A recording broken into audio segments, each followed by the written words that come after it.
देश भर के ड्राइवरों के जीवन में लग गई है पनौती। सत्ता ने लगा दी है भयंकर पनौती। जी हां, पिछले कुछ दिनों से आप लगातार इस बात की चर्चा सुन रहे हैं कि देश भर के ड्राइवर मोदी सत्ता के एक कानून के खिलाफ आवाज उठा रहे हैं और अब ये आवाज सड़कों पर गूंजने लगी है। जगह जगह पर गाड़ियां खड़ी होने लगी हैं। माहौल बिगड़ता जा रहा है। आप में से बहुत सारे लोग ये भी सोच रहे होंगे कि ड्राइवरों का मसला है, हमसे क्या। लेकिन इस वीडियो में हम यही बात करेंगे कि ये किसी विशेष ड्राइवर का मसला नहीं है, ये आप सबका मसला है। अभी मोदी सरकार ने किस तरह से देश भर के ड्राइवरों के जीवन में पनौती लगाने का काम किया है, पूरी कहानी क्या है, बेहद आसान भाषा में उस पर चर्चा करेंगे। इसके अलावा किसी भी सड़क दुर्घटना के लिए कौन कौन से पहलू जिम्मेदार हैं। आमतौर पर हम लोग सीधे सीधे बड़ी गाड़ी के ड्राइवर को जिम्मेदार मान लेते हैं, लेकिन आज बड़ी आसानी से मैं आपको 8-10 ऐसे कारण बताऊंगा जिससे आए दिन सड़क दुर्घटना होती है और इसमें सबसे बड़ा जिम्मेदार जो है उसके बारे में जानकर आपके होश उड़ जाएंगे। सड़क दुर्घटना के भीतर एक बहुत लंबा चौड़ा भयंकर वाला स्कैम है, घोटाला है, और ये घोटाला कौन और किस तरीके से करता है एकदम आसान भाषा में आपके सामने रखूंगा। इसके साथ ही देश भर के जो ड्राइवर जिस तरीके से इसका विरोध कर रहे हैं उनके लिए एक खास बात कहनी है, उसे जरा ध्यान से सुनिएगा, वरना आपका यह आंदोलन, आपका यह विरोध प्रदर्शन आप ही के खिलाफ हो सकता है। और वीडियो के अंत में विशेष चर्चा इस बात पर करेंगे कि मोदी सरकार को करना कुछ और था और कर दिया कुछ और, यानी सड़क दुर्घटना पर कानून कुछ और बनाना था, कानून बना दिया कुछ और इसका और भयंकर दुष्परिणाम देखने को मिल सकता है। यानी अभी जो कानून मोदी सरकार ला रही है उसकी वजह से और ज्यादा दुर्घटनाएं सामने आ सकती हैं। कैसे आएंगी, हर एक पहलू पर विस्तार से चर्चा करेंगे। अभी से बता देता हूं, वीडियो भारत के हर एक नागरिक के लिए बहुत महत्वपूर्ण होने वाली है। एक एक पहलू पर विस्तार से बात करेंगे, इसीलिए आज मैंने कोई अन्य मुद्दा नहीं रखा है, बातचीत सिर्फ एक मुद्दे पर होगी। आगे बढ़ने से पहले आप सभी से अनुरोध है कि यदि आप मेरी पहली बार देख रहे हैं तो फेसबुक पर हमारे पेज को फॉलो और लाइक कर लीजिए, यूट्यूब पर सब्सक्राइब करके घंटा बजा दीजिएगा टन से। देश को गोदी मीडिया के जहर से बचाने और आम आदमी की आवाज को बुलंद करने में हो सके तो हमारे सहायक बनिए। इस क्यूआर कोड या फिर मोबाइल नंबर का प्रयोग करते हुए हमें आर्थिक रूप से मजबूत करने का प्रयास जरूर करें। बहुत बहुत धन्यवाद। आइए अब बातचीत शुरू करते हैं। एक बार फिर से अनुरोध है कि अंत तक सुनिएगा, यह मामला ड्राइवरों से ज्यादा आम जनमानस के लिए महत्वपूर्ण है। पिछले दिनों केंद्रीय गृह मंत्री अमित शाह ने संसद में कुछ नए कानून लाने की बात कही। वैसे तो विवाद बहुत सारे कानूनों पर है, बहुत सारे मसलों पर है, लेकिन वाहन चालकों को लेकर जो व्यवस्था मोदी सरकार लाना चाहती है उसे लेकर भयंकर विरोध शुरू हो गया है। इसका एक कारण यह भी है कि वाहन चालन देश के करोड़ों लोगों का व्यवसाय भी है। शायद इसीलिए आप देख रहे होंगे कि जो प्राइवेट वाहन चालक हैं, जैसे मैं भी गाड़ी चलाता हूं, आपके घर में भी 2 पहिया 4 पहिया वाहन जरूर होगा, तो हम लोग इसे लेकर उतने एक्टिव नहीं हैं। लेकिन जो लोग बस ट्रक चलाते हैं, जिनका ट्रांसपोर्ट का काम है, जो इसे बिजनेस के रूप में करते हैं, जिनका ये धंधा है, जिनकी इससे आजीविका चलती है, जो गाड़ी चलाकर पैसा कमाते हैं, वो लोग मुख्य रूप से सामने आ रहे हैं। जबकि इस मसले में लपेटा सभी को जाएगा, कोई बचने वाला नहीं है। लगेगी आग तो आएंगे घर सभी जद में।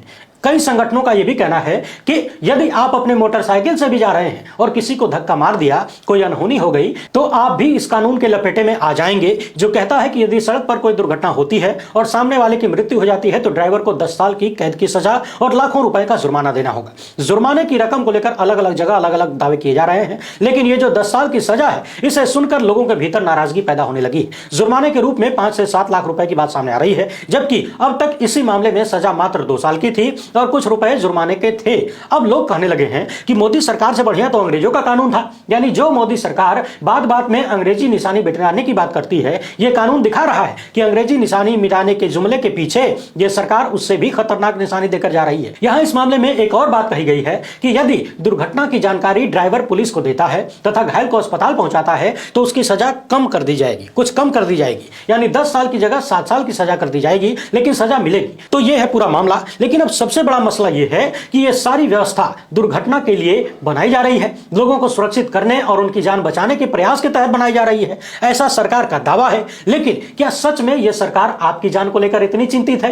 क्या सच वही है जो मोदी सरकार दिखाने की कोशिश कर रही है? और क्या ऐसे कानून बनाने से सच में कोई फायदा होने वाला है या फिर इससे भी भयंकर नुकसान होने जा रहा है? यह सब कुछ समझने के लिए सबसे पहले आपको यह जानना होगा कि जो भी सड़क दुर्घटनाएं होती हैं उसके लिए जिम्मेदार कौन है। अब एक एक पॉइंट को ध्यान से सुनते जाइए और दिमाग में बिठाते जाइए। अभी मैं लगातार लगभग 10 पॉइंट्स पर चर्चा करने जा रहा हूं, एक एक को ध्यान से सुनते जाइए और आप खुद ही महसूस करेंगे कि यही वो कारण है जिसकी वजह से सड़क पर दुर्घटनाएं होती हैं। पहला कारण है लोगों को ड्राइविंग लाइसेंस देने में बड़ा घोटाला। जी हां, आप में से ज्यादातर लोगों ने ड्राइविंग लाइसेंस बनवाया होगा और यह भी दावे के साथ कहा जा सकता है कि 100 में से 70-80 लोगों ने किसी न किसी दलाल के माध्यम से बनवाया होगा। और दलाल की जरूरत इसलिए पड़ती है क्योंकि दलाल 100 का काम 500 में भले कराता है, लेकिन दौड़ भाग खत्म हो जाती है। नियमों को लांघकर आपको उस पार ले जाने की गारंटी देता है दलाल। और इससे होता यह है कि आपको जिन चीजों की जानकारी होनी चाहिए या जो सीखना चाहिए, जो सीखना पड़ता था, वो नहीं करना पड़ता है। और हाल फिलहाल में आपने देखा, मोदी सत्ता आने के बाद ड्राइविंग लाइसेंस को लेकर कुछ नए नियम बनाए गए, नए तरीके से परीक्षा वगैरह लेने की व्यवस्था हुई, लेकिन कुछ ही दिन बाद यह सारी व्यवस्था अधिक पैसा वसूलने का जरिया बन गई। पहले जो लाइसेंस बहुत कम पैसों में बन जाता था, मोदी सरकार ने जो नए नियम बनाए कि उसकी वजह से दलालों और ट्रांसपोर्ट विभाग के कर्मचारियों अधिकारियों की कमाई कई गुना बढ़ गई, लोड आम आदमी की जेब पर बढ़ गया। यानी सबसे बड़ा घोटाला लोगों को ड्राइविंग लाइसेंस देने में ही है। यहां पर दलालों के माध्यम से जो अतिरिक्त पैसा लूटा जाता है वो तो अलग की बात है, लेकिन जिन्हें ड्राइविंग का डी भी नहीं पता उन्हें भी लाइसेंस मिल जाता है। यह सबसे खतरनाक है। आप खुद ही सोच कर देखिए, गाड़ी चलाने के लिए लाइसेंस लेने की जरूरत क्या है? लाइसेंस क्यों दिया जाता है? लाइसेंस की जरूरत इसलिए होती है ताकि पता रहे कि इस व्यक्ति को गाड़ी चलानी आती है, इसे ट्रैफिक के नियमों की जानकारी है। जो ट्रैफिक नियमों को जानता होगा, जो अच्छे से गाड़ी चलाना जानता होगा, उसे ही यह लाइसेंस दिया जाएगा, ताकि सड़क पर चलते समय यह दूसरों की जान के लिए जोखिम ना बने।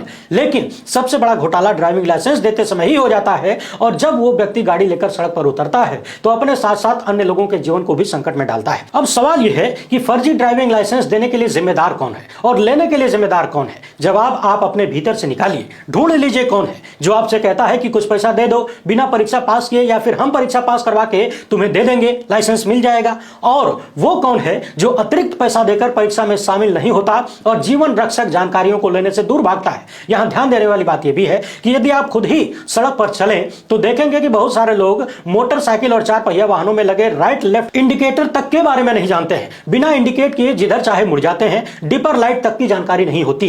कई बार यह भी देखा जाता है कि मुड़ना था दाएं और इंडिकेट करते रहे बाएं। इसके अलावा ट्रैफिक के बहुत सारे नियम हैं जिनकी जानकारी होने के बगैर किसी को भी लाइसेंस नहीं दिया जाना चाहिए। बल्कि यदि ये सरकार या फिर कोई भी सरकार लोगों का जीवन सड़क पर सुरक्षित करना चाहती है तो सबसे पहले ट्रैफिक नियमों को गहराई से सिलेबस में जोड़ना चाहिए, पढ़ाई के सिलेबस में जोड़ना चाहिए। इसकी बाकायदा पढ़ाई और ट्रेनिंग दी जानी चाहिए हर एक नागरिक को, और आम जनमानस को भी चाहिए कि जो पैसा लाइसेंस लेने के लिए दलाल की जेब में ठूसते हैं, वही पैसा खर्च करके गाड़ी चलाना और उसके नियमों के बारे में सीखने के लिए या तो कहीं से कोई ट्रेनिंग लें या फिर कोई कोर्स खरीदें। चलती का नाम गाड़ी और चलाते का नाम ड्राइवर कहने से काम नहीं चलेगा। गाड़ी चला लेना और गाड़ी चलाने आना, इन दोनों में बहुत बड़ा फर्क है। आइए अब उस दूसरे घोटाले की बात करते हैं जो लाइसेंस से भी बड़ा घोटाला है। और यह ऐसा घोटाला है कि आप चाहे लाख ट्रेनिंग ले लिए हों, चाहे सारे नियम कानून आपके दिमाग में 24 घंटे घूमते हों, लेकिन यदि आप इस घोटाले के शिकार हुए तो दुर्घटना होना तय है। और यह घोटाला सीधे सीधे तमाम सरकारें करती हैं, और मोदी सरकार ने सारे रिकॉर्ड तोड़ दिए हैं इस घोटाले में। और यह घोटाला है सड़क निर्माण घोटाला। आप अक्सर खबर सुनते हैं कि खराब सड़क की वजह से दुर्घटना हुई, और खराब सड़कों की समस्या से निपटने का दिखावा करने के लिए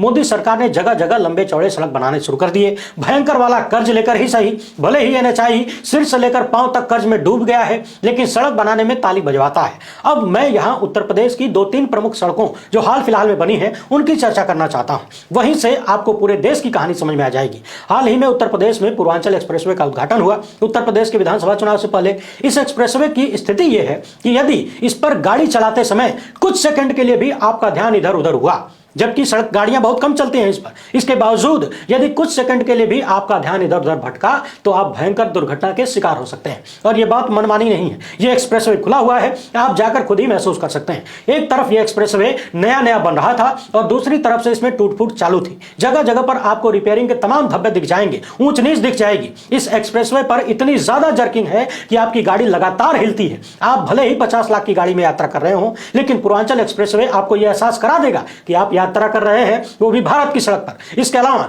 सड़कों के किनारे और सड़कों पर भी जो तरह तरह के इंडिकेटर बनाए जाते हैं, बहुत सारी अतिरिक्त चीजें उसमें होती हैं, लेकिन चूंकि भारत में ज्यादातर लोगों को इन चीजों के बारे में जानकारी नहीं होती तो उधर ध्यान भी नहीं जाता। लेकिन यदि आप उसी उत्तर प्रदेश में ही अखिलेश सरकार के दौरान बनाए गए एक्सप्रेसवे पर जाएंगे तो खुद ही महसूस कर पाएंगे कि लगभग 7-8 साल पहले बना लखनऊ से आगरा एक्सप्रेसवे पूर्वांचल एक्सप्रेसवे की तुलना में लाख गुना बेहतर है, जबकि उसकी उम्र पूर्वांचल एक्सप्रेसवे से 7-8 साल ज्यादा है। यदि आपको बिना बताए दोनों सड़कों पर उतार दिया जाए तो निसंदेह आप यही कहेंगे कि पूर्वांचल एक्सप्रेसवे पुरानी है और अखिलेश सरकार वाली एक्सप्रेसवे नई है। इतना ही नहीं, भाजपा सरकार में जितनी भी चौड़ी चौड़ी सड़कें बन रही हैं, सबकी हालत बद से बदतर है। हमने आपको वाराणसी से गोरखपुर वाले हाईवे का दर्शन भी कराया था। वो हाईवे अभी भी पूरी तरह से तैयार नहीं है। वाराणसी शहर से निकलते ही जगह जगह आपको सड़क के बीचों बीच लाल लाल सुलेशन टाइप का सड़कों पर देखने को मिलेगा। कोई पदार्थ है जो फटी हुई सड़क को चिपकाने के लिए गिराया जाता है। जैसे कपड़ा फट जाने पर हम लोग उसमें चकती लगाते हैं, ठीक उसी तरह से मोदी सरकार न्यू इंडिया की न्यू सड़कों में चकती लगाती हुई नजर आ रही है। यह सरेआम घोटाला है, घपलेबाजी है। यह बात कितनी चिंताजनक है कि सड़क अभी पूरी तरह से बनी भी नहीं और फटनी शुरू हो जाती है, फट के फ्लावर हो जाती है।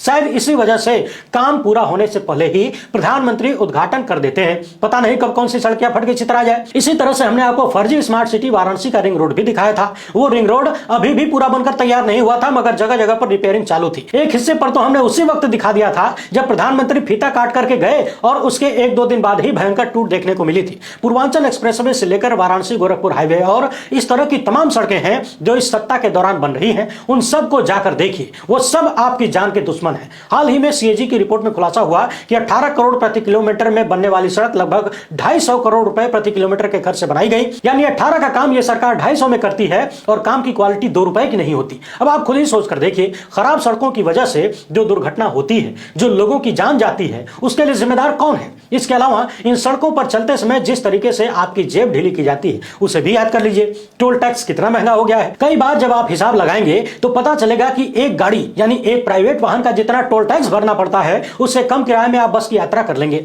और आप अपनी गाड़ी का ही टोल टैक्स मत दिखा करिए, बड़ी गाड़ियों का टोल टैक्स भी देखा करिए। देख लिया करिए कि टोल बूथ पर लगे लंबे चौड़े पोस्टरों पर जब आप देखेंगे तो नीचे दिखेगा कि वहां पर 5-5 हजार या फिर उससे भी अधिक टोल टैक्स वसूला जाता है बड़े बड़े ट्रकों से। यानी सरकारी लूट में यह सत्ता दुनिया में नंबर 1 बन चुकी है। और जब मैं दुनिया में नंबर 1 की बात कर रहा हूं तो यह हवाई नहीं है। जब आप दुनिया भर के लोगों के प्रति व्यक्ति आय और वसूले जा रहे टोल टैक्स तथा चालानों का हिसाब किताब लगाएंगे तो पता चलेगा कि सच में इस मामले में हम विश्वगुरु हैं और सबसे ज्यादा सबसे महंगा चालान मोदी सरकार वसूल रही है दुनिया भर की तुलना में। बात टोल टैक्स की हो या फिर चालान की रकम की, सत्ता ने आपका खून चूस लेने का कसम खा रखा है। खराब सड़क वो दूसरा महत्वपूर्ण कारण है जिसकी वजह से भरपूर दुर्घटनाएं होती हैं। इसी तरह से ओवर स्पीडिंग भी एक कारण है। और आजकल तो सोशल मीडिया का जमाना है, बहुत सारी दुर्घटनाएं रील बनाने के चक्कर में हो रही हैं। लोगों को यह जानकारी है ही नहीं कि किस सड़क पर किस गति में गाड़ी चलानी है। अब जरा इस रिपोर्ट को देख लीजिए। साल 2020 में ओवर स्पीड होने की वजह से, अतिरिक्त गति होने की वजह से सबसे ज्यादा मौतें हुई। और जब आपका वाहन अतिरिक्त गति में होगा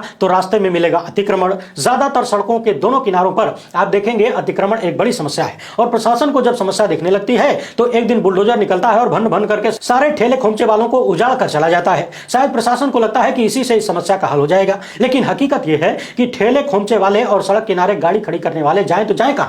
हाल ही में गलत पार्किंग को लेकर सख्ती से कार्रवाई शुरू हुई। अचानक बहुत तेजी से लोगों की गाड़ियां उठाई जाने लगी। मगर सवाल यह है कि ज्यादातर शहरों में, ज्यादातर क्षेत्रों में जरूरत भर के स्टैंड नहीं है, पार्किंग की सुविधा नहीं है, तो लोग गाड़ियां सड़क पर खड़ी नहीं करेंगे तो कहां जाएंगे। इसके अलावा कुछ राज्यों में सरकार की मनमानी की वजह से और वोट पाने के चक्कर में वोट बैंक ने आवारा पशुओं की बड़ी समस्या खड़ी कर दी है। और मैं इसका खुद व्यक्तिगत रूप से 2-2 बार का भुक्तभोगी रह चुका हूं। लगभग 3 साल पहले यदि ड्राइवर ने कुशलता न दिखाई होती तो शायद मैं आज आपके सामने खड़ा न होता और यह बात न हो रही होती। उत्तर प्रदेश में ही इलाहाबाद से वाराणसी के रास्ते पर रात के लगभग 10 बजे काले रंग का सांड हमारी गाड़ी के ठीक सामने अचानक आ गया। क्योंकि उसका रंग काला था इसलिए दूर से दिखा नहीं, और जब अचानक सामने आ गया तो थोड़ी देर के लिए गाड़ी में जितने भी लोग थे सबको यही लगा कि अब तो गए। यहां एक बात और ध्यान देने वाली है, पूर्वांचल एक्सप्रेसवे जैसी सड़कों पर भी भर भर के आवारा पशु दिखाई दे रहे हैं। अब कल्पना करके देखिए, जिस एक्सप्रेसवे पर 100 की स्पीड में गाड़ियों को चलाना निर्धारित किया गया है, वहां यदि अचानक कोई आवारा पशु सामने आ जाए तो क्या होगा। यह सरकार द्वारा बनाई गई समस्या नहीं है तो क्या है? इसके लिए जिम्मेदार कौन है? और आवारा पशुओं ने किसानों को आर्थिक रूप से तो बर्बाद कर ही दिया है, उनकी जान के लिए भी लगातार जोखिम बनते जा रहे हैं और किसानों से ज्यादा सड़क पर चलने वाले लोगों के लिए खतरा पैदा कर रहे हैं। उत्तर प्रदेश के पूर्व मुख्यमंत्री अखिलेश यादव लगातार इस मामले पर आवाज उठाते हैं, लेकिन किसी के कानों में जूं तक नहीं रेंगती। इसके अलावा बड़ी गाड़ियों और व्यावसायिक गाड़ियों से होने वाली दुर्घटना का एक और बड़ा कारण है और वो है अवैध वसूली। कई बार अवैध वसूली से बचने के लिए ड्राइवर इधर उधर का रास्ता अपनाता है, यह भी दुर्घटना का एक बड़ा कारण बनता है। एक बात और ध्यान देने वाली है, शहरों में बहुत सारे रास्तों पर बड़ी गाड़ियों का प्रवेश वर्जित होता है, लेकिन चौराहों पर खड़े वर्दीधारी अपनी जेब गर्म करने के लिए बड़ी बड़ी गाड़ियों को प्रवेश दे देते हैं और अक्सर ऐसा देखा जाता है कि नो एंट्री में प्रवेश के बाद कोई दुर्घटना हो जाती है। वहीं आज के जमाने में मोबाइल फोन का प्रयोग भी दुर्घटनाओं के लिए बड़े स्तर पर जिम्मेदार है। लोगों के पास इतना समय नहीं होता कि गाड़ी को किनारे लगाकर फोन कॉल को निपटा लें। दोनों काम एक साथ करने के चक्कर में आजीवन छुट्टी हो जाती है। हमारे यहाँ रॉन्ग साइड में चलने की भी बड़ी बीमारी है। यदि सड़क पर कट थोड़ी दूर है तो लोग उल्टे साइड में निकल लेते हैं, और यही काम जब रात के समय किया जाता है तो वो और भी खतरनाक हो जाता है। इसके अलावा एक और महत्वपूर्ण समस्या ड्राइवरों का मानसिक संतुलन भी है। जो भी भारी वाहन चलाने वाले ड्राइवर हैं या फिर लंबी दूरी चलने वाले ड्राइवर हैं, उन्हें घंटों तक लगातार चलना पड़ता है, तो पूरी तरह से दिमाग और आंख ड्राइविंग में ही रखना पड़ता है। कई बार बहुत कम समय के लिए इन्हें स्टॉपेज मिलती है, आराम मिलता है, और इन सब पर बोझ बनता है उनकी आर्थिक स्थिति। आज की तारीख में ज्यादातर ड्राइवरों की मासिक तनख्वाह 8 से 10 हजार रुपए या फिर अधिक से अधिक 15 हजार रुपए तक होती है। यानी महंगाई के इस खतरनाक दौर में यदि ड्राइवर इतनी कम तनख्वाह पर काम कर रहे हैं तो निश्चित तौर पर मानसिक तनाव भी होगा। और यही कारण है कि यह कानून सामने आने के बाद बड़ी संख्या में ड्राइवरों ने गाड़ी चलाना ही छोड़ने का फैसला लेना शुरू कर दिया है। और उनका यह कहना है कि 8-10 हजार कमाने के लिए हम अपना जीवन जोखिम में क्यों डालें? कहीं कोई दुर्घटना हो जाए तो फिर इतना लंबा चौड़ा जुर्माना कहां से भरेंगे? और सालों के लिए यदि हम जेल में चले जाए तो हमारे परिवार को कौन देखेगा? और अब जब यह कानून सरकार लाना चाहती है, तब सोच कर देखिए, सभी वाहन चालकों के मन में एक और बड़ा डर होगा, कहीं कुछ हो न जाए, कहीं कोई दुर्घटना न हो जाए। और इनकार में आकर्षण होता है, यह सृष्टि का नियम है। राह चलते यदि छोटा सा गड्ढा सड़क पर दिखे, आप लाख बचने की कोशिश करें, अंत में साइकिल उस गड्ढे में जरूर जाती है। यह आपने खुद भी महसूस किया होगा। तो अब जब वाहन चालकों के मन में एक डर होगा, कुछ हो न जाए, तो यह आशंका पैदा होती है कि कहीं इस डर की वजह से ही दुर्घटनाओं में बढ़ोतरी न हो जाए। वैसे भी यह सोचने वाली बात है कि 8 से 10 हजार रुपए या अधिकतम 15 हजार रुपए की कमाई जब होनी है तो कोई भी व्यक्ति इतना बड़ा जोखिम उठाने क्यों जाएगा? कोई भी छोटा मोटा काम करके इतनी कमाई की जा सकती है। हालांकि आज के दौर में इतनी कमाई कर पाना भी लोगों के लिए बहुत मुश्किल होता जा रहा है। लेबर चौराहों पर जाएंगे तो सारी हकीकत सामने आ जाएगी, न्यू इंडिया की और विश्वगुरु की। अब जरा कुछ और महत्वपूर्ण बातें सुन लीजिए। पहले तो यह बता दें कि ड्राइवर अभी जिस तरीके से विरोध कर रहे हैं वो उनके खिलाफ कैसे जा सकता है और कौन कौन सी गलती उन्हें नहीं करनी है। इसके बाद यह समझेंगे कि असल में जनता के हित में मोदी सरकार को करना क्या था और वो कर क्या रही है। हाल ही में कुछ जगहों से खबर आई कि बसों के ड्राइवर्स ने सवारियों को जगह जगह छोड़कर गाड़ी चलाने से मना कर दिया। बहुत जगहों पर बसों के ड्राइवर तथा अन्य 4 पहिया वाहनों के ड्राइवर लोगों को गाड़ी में बैठने नहीं दे रहे हैं। सवारियां परेशान हो रही हैं, गंतव्य तक पहुंच नहीं पा रही हैं, आम जनता परेशान है। मगर यहां ध्यान देने वाली बात यह है कि यदि बसों और अन्य सवारी गाड़ियों के ड्राइवर लोगों को बीच रास्ते में छोड़ेंगे या फिर उन्हें गाड़ी में बैठने से ही रोकेंगे तो फिर जनता में उनके खिलाफ रोष पैदा होगा। और यदि आम जनमानस में थोड़ी सी भी नकारात्मकता आई तो गोदी मीडिया को तुरंत आतंकवादी घोषित कर देगा। किसानों और नौजवानों का मसला याद कर लीजिए, एनआरसी सीएए का मामला याद कर लीजिए। तो मेरे ख्याल से सबसे अच्छा उपाय यह है कि आपकी गाड़ियों में जो भी सवारियां हैं उन सवारियों को बताइए कि सरकार उनके खिलाफ और आपके खिलाफ, आम जनता के खिलाफ किस तरीके की व्यवस्था लेकर आई है। बीच रास्ते में सवारियों को उतारने की बजाय उन्हें रास्ते भर इन चीजों के बारे में जागरूक करिए और उनके गंतव्य तक पहुंचाइए। उन्हें यह भी बताइए कि किस तरीके से व्यवस्था सिर्फ बस और ट्रक के ड्राइवरों के लिए नहीं बल्कि हर एक वाहन चालक के लिए है, जो मोटरसाइकिल चलाता है उसके लिए भी। इससे आम जनमानस हकीकत को जान पाएगा और आपके साथ जुड़ना आसान हो जाएगा। वरना सत्ता के पास गोदी मीडिया की ताकत है। जब गोदी मीडिया के दम पर देश के नौजवानों को कामचोर और नाकाबिल बताया जा सकता है, किसानों को आतंकवादी और खालिस्तानी बताया जा सकता है, तो फिर ड्राइवरों को देश विरोधी बताने में बहुत समय नहीं लगेगा। इसलिए आम जनता का समर्थन अपने पक्ष में करने के लिए कोशिश करें कि आम लोगों को परेशानियों का सामना न करना पड़े। वैसे भी यह मामला सिर्फ बस और ट्रक के ड्राइवरों का तो है नहीं, सबका है। तो लोग आपकी बातें बड़ी आसानी से समझ पाएंगे। अभी जिस तरीके से यह विरोध सामने आया है, खुलकर बंदी भी नहीं हुई कि पेट्रोल डीजल की किल्लत सामने आने लगी है। पेट्रोल पंपों पर लंबी लंबी लाइनें लगने लगी हैं। आने वाले दिनों में पेट्रोल मिलना बंद न हो जाए, लोग इस डर से अतिरिक्त डीजल पेट्रोल लेने लगे हैं। और जब ट्रकों की आवाजाही बंद होगी, ड्राइवर गाड़ियां छोड़कर अपने घर चले जाएंगे, तो निश्चित तौर पर जरूरी सामानों का ट्रांसपोर्ट नहीं हो पाएगा। एक तरह से यह पूरा देश शिथिल पड़ जाएगा, रुक जाएगा। इतना तो तय है कि जो लोग कमर्शियल ड्राइविंग करते हैं, खासकर बस ट्रक वाले, यदि मजबूती से अड़ जाएं तो फिर सरकार को झुकने के अलावा कोई रास्ता नजर नहीं आएगा। अब ये देखने वाली बात होगी कि सरकार इस मामले को कितना लंबा लटकाना चाहती है या खींचना चाहती है। क्या किसान आंदोलन की तरह यहां भी सैकड़ों लोगों की जान जाने का इंतजार किया जाएगा या फिर समय रहते कुछ होता है। अब समझने वाली बात यह भी है कि सरकार यह दिखाने की कोशिश कर रही है कि यह सब कुछ जनता के हित का है, लेकिन ध्यान देने वाली बात यह है कि सड़क पर जब भी कोई दुर्घटना होती है तो भले ही साफ साफ गलती पैदल चलने वाले की हो, साइकिल वाले की हो, मोटरसाइकिल वाले की हो, दुर्घटना के लिए जिम्मेदार हमेशा बड़ी गाड़ी वाले को ही माना जाता है। मोटरसाइकिल से कार की भिड़ंत हुई तो कार वाला जिम्मेदार, कार की ट्रक से भिड़ंत हुई तो ट्रक वाला जिम्मेदार, और लोग बिना सोचे समझे बड़ी गाड़ी के ड्राइवर पर टूट पड़ते हैं। ऐसा लगता है कि अचानक उनके भीतर शैतान जाग जाता है और बस मौके की तलाश में होते हैं। कहीं भी भीड़ का हिस्सा बनकर हिंसा करने को मिल जाए तुरंत जुड़ जाते हैं, और भीड़ का सहारा लेकर हिंसक बनने का सबसे बड़ा उदाहरण पिछले दिनों संसद भवन में देखने को मिला। जब कुछ लोग धुआं उड़ाने के लिए घुस गए थे बेरोजगारी और तानाशाही के खिलाफ, तो बहुत सारे सांसदों ने एक दुबले पतले से नौजवान को जमकर कूटना शुरू कर दिया। उनके भीतर की हिंसा बाहर आ गई। ये वही हिंसक भड़ास है जो सड़क पर लोग ड्राइवरों के खिलाफ निकालते हैं। अब समझने वाली बात यह है कि सत्ता चाहती है कि ऐसी दुर्घटना हो तो ड्राइवर खुद ही पीड़ित को अस्पताल पहुंचाए और पुलिस को इन्फॉर्म करे। अब आप अपने ऊपर लेकर सोचिए, दुर्घटना होगी तो क्या आप हिम्मत जुटा पाएंगे कि मौके पर रुककर एम्बुलेंस बुलाएं, पीड़ित को अस्पताल पहुंचाएं? कहा जाता है कि जान बचे तो लाखों पाए, और जब लोगों के मन में यह बसा हुआ है कि जैसे ही मौका मिले पीटना शुरू कर दो। कई बार आप सुनते भी हैं कि पीट पीट कर लोगों ने ड्राइवर को जान से मार दिया, तो भला ऐसे में कौन ड्राइवर पीड़ित को अस्पताल पहुंचाने और पुलिस को इन्फॉर्म करने की हिम्मत करेगा? हाल फिलहाल में बहुत सारे ऐसे सीसीटीवी फुटेज सामने आए जिनमें साफ साफ दिखता है कि गाड़ियों के टक्कर होने के बाद जिसका भी एक्सीडेंट हुआ तो उसकी जान पूरी तरह से बच सकती थी। थोड़ी बहुत चोट लगी, लेकिन लोगों के डर से ड्राइवर गाड़ी लेकर भागता है, और जिसकी जान बच सकती थी उसकी जान तो चली ही जाती है। भागने के चक्कर में ड्राइवर कुछ अन्य लोगों को भी कुचलकर मार देता है। यहां एक बात और ध्यान देने वाली है, सरकार के इन नियमों के अनुसार जो गाड़ी या ड्राइवर दुर्घटना करेगी उसे 10 साल की सजा और लाखों का जुर्माना देना पड़ेगा। और यह सब कुछ तब होगा जब आपकी पहचान सामने आएगी, जब आप पकड़े जाएंगे, जब पता चलेगा कि कौन गाड़ी थी, कौन ड्राइवर था। तो सवाल यह है कि क्या ड्राइवरों के मन में और ज्यादा भय नहीं होगा कि एक्सीडेंट हो गया, बहुत तेजी से भागो, और इस डर की वजह से क्या वो अन्य लोगों को और भी ज्यादा जोखिम में नहीं डालेंगे, उनकी जान के लिए खतरा पैदा नहीं करेंगे? यानी इस हिसाब से देखा जाए तो यह कानून भारत की आम जनता के लिए और ज्यादा खतरनाक हो सकता है। अब तक छोटी सजा और छोटा जुर्माना था, लेकिन जनता के द्वारा पीटे जाने का डर था इसलिए भागते थे,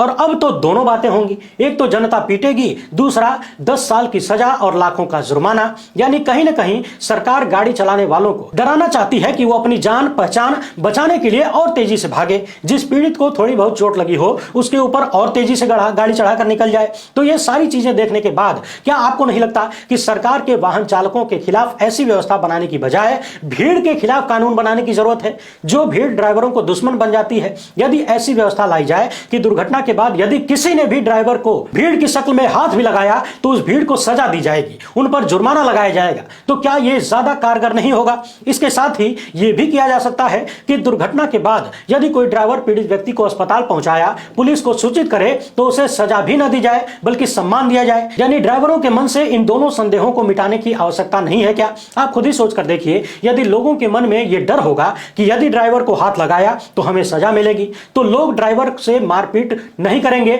उसे मारपीट के घायल नहीं करेंगे, उसकी जान नहीं लेंगे, तो उससे भी भागने की जरूरत नहीं होगी। और भागेगा नहीं तो पीड़ित व्यक्ति को अस्पताल पहुंचाएगा, उसकी मदद करेगा। कोई ड्राइवर राह चलते किसी व्यक्ति का दुश्मन नहीं होता, जाति दुश्मनी नहीं होती। इसके साथ ही भागने के चक्कर में जो अन्य लोगों को गाड़ियां कुचलकर चली जाती हैं उनकी जान भी बच पाएगी। यदि आप इस हिसाब से सोचें तो ऐसा लगता है कि सरकार सीधे सीधे उल्टा काम कर रही है, जिसकी वजह से दुर्घटनाएं और ज्यादा होने की आशंका बढ़ जाएगी। पिछले दिनों बहुत सारे ड्राइवर्स ने हमसे इस मामले पर चर्चा की बात की थी। हमने कहा था कि जब बात करेंगे तो विस्तार से और अच्छे से बात करेंगे। यदि कोई पहलू छूट गया हो तो कृपया हमें जरूर बताएं। इसके अलावा आप में से जो भी लोग इस मुद्दे पर अपनी राय रखना चाहते हैं, अपनी बात रखना चाहते हैं, तो मोबाइल में वीडियो बनाइए, हमें भेजिए। हम अपने चैनल के माध्यम से जन जन तक वो बात पहुंचाएंगे और कोशिश करेंगे कि ऊपर तक आपकी बात जाए। आप सभी के वीडियो और सुझाव का स्वागत है। नए साल की शुभकामनाओं के साथ आप सभी से अनुरोध यह है कि वीडियो पसंद आई हो तो लाइक वाला बटन दबा दीजिए। पहली बार है तो चैनल को सब्सक्राइब करके घंटी बजा दीजिए टन से। फिलहाल इतना ही। हमसे जुड़ने के लिए बहुत बहुत धन्यवाद। जय हिंद।